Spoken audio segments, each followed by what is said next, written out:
Psicología revolucionaria. Samael Aun-Weor. Capítulo 27. El publicano y el fariseo. Reflexionando un poco sobre las diversas circunstancias de la vida, bien vale la pena comprender seriamente las bases sobre las cuales descansamos. Una persona descansa sobre su posición, otra sobre el dinero, aquella sobre el prestigio, esa otra sobre su pasado, esta sobre tal o cual título, etcétera, etcétera, etcétera. Lo más curioso es que todos, ya sea rico o mendicante, necesitamos de todos y vivimos de todos, aunque estemos inflados de orgullo y vanidad. Pensemos por un momento en lo que pueden quitarnos. ¿Cuál sería nuestra suerte en una revolución de sangre y aguardiente? ¿En qué quedarían las bases sobre las cuales descansamos? ¡Ay de nosotros! Nos creemos muy fuertes y somos espantosamente débiles. El yo que siente en sí mismo la base sobre la que descansamos debe ser disuelto si es que en realidad anhelamos la auténtica bienaventuranza. Tal yo subestima a las gentes, se siente mejor que todo el mundo, más perfecto en todo, más rico, más inteligente, más experto en la vida, etc.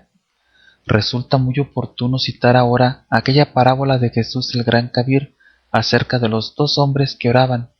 Fue dicha a unos que confiaban en sí mismos como justos y menospreciaban a los otros. Jesús, el Cristo, dijo: dos hombres subieron al templo a orar, uno era fariseo y el otro publicano.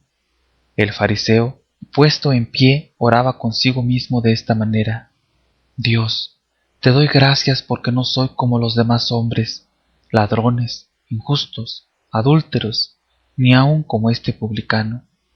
Ayuno 2 veces a la semana, doy diezmo de todo lo que gano.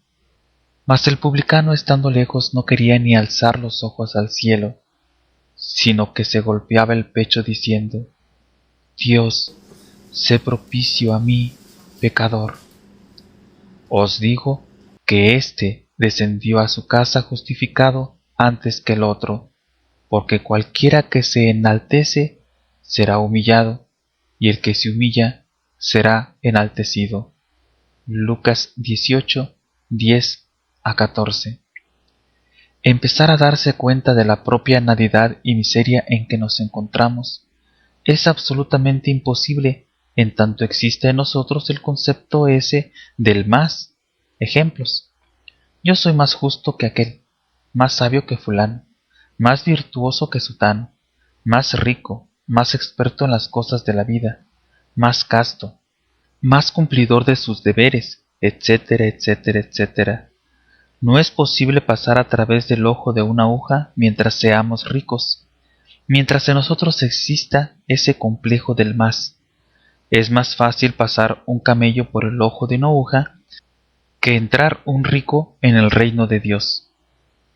Eso de que tu escuela es la mejor y que la de mi prójimo no sirve, eso de que tu religión es la única verdadera, la mujer de fulano es una pésima esposa y de que la mía es una santa, eso de que mi amigo Roberto es un borracho y que yo soy un hombre muy juicioso y abstemio, etcétera, etcétera, etcétera, es lo que nos hace sentirnos ricos, motivo por el cual somos todos los camellos de la parábola bíblica con relación al trabajo esotérico.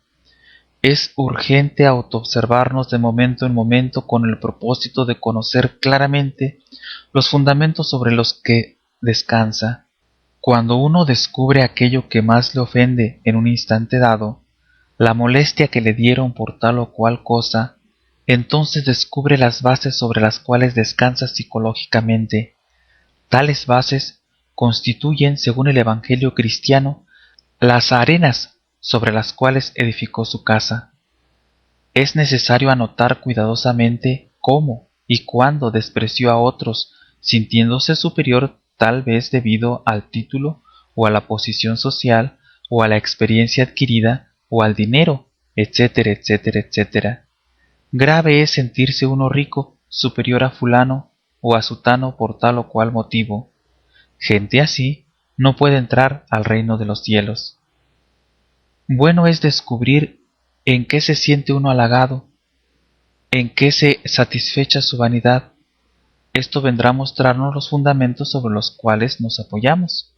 Sin embargo, tal clase de observación no debe ser cuestión meramente teórica. Debemos ser prácticos, observarnos cuidadosamente en forma directa de instante en instante. Cuando uno comienza a comprender su propia miseria y nadidad, cuando abandona los delirios de grandeza, cuando descubre la necedad de tantos títulos, honores y vanas superioridades sobre nuestros semejantes, es señal inequívoca de que ya empieza a cambiar.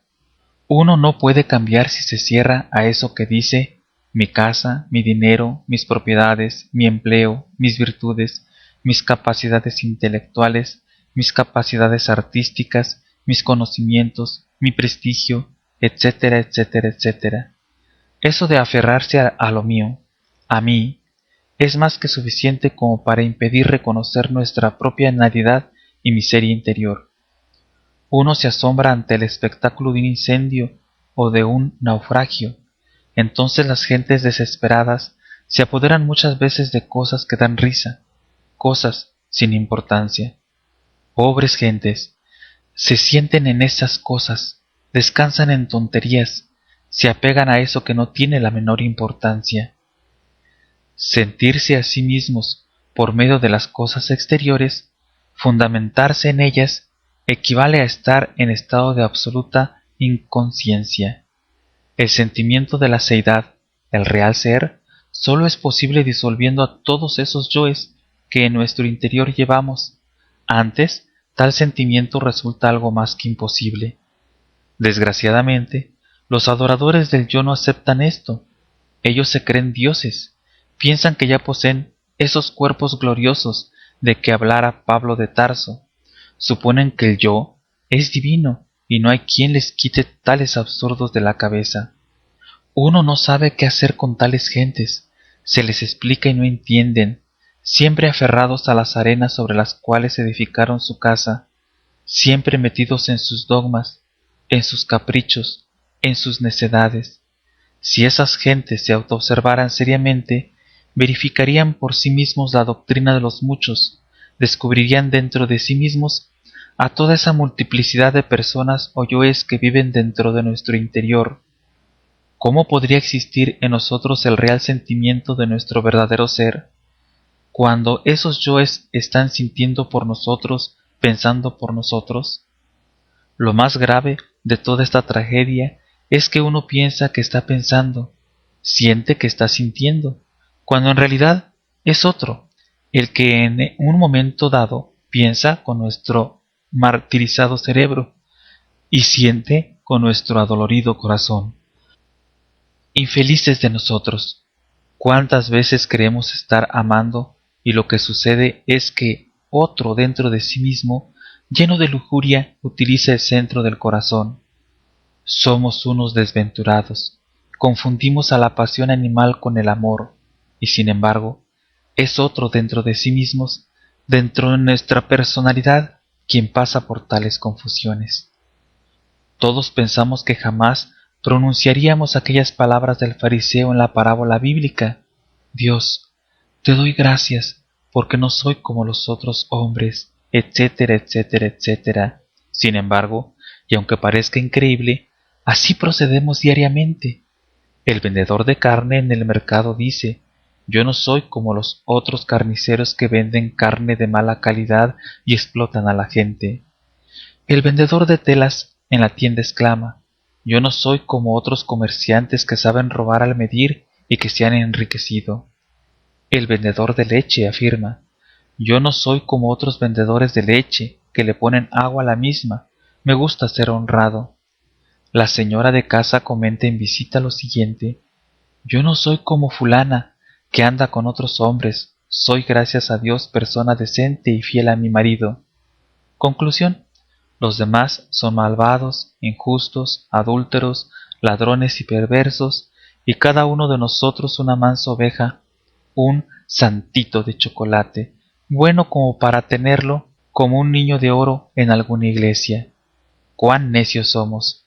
Pensamos a menudo que nunca hacemos todas esas tonterías y perversidades que vemos hacer a otros y llegamos por tal motivo a la conclusión de que somos magníficas personas. Desgraciadamente, no vemos las tonterías y mezquinidades que hacemos. Existen extraños momentos en la vida en que la mente, sin preocupaciones de ninguna clase, reposa. Cuando la mente está quieta, cuando la mente está en silencio, adviene entonces lo nuevo. En tales instantes es posible ver las bases, los fundamentos sobre los cuales descansamos.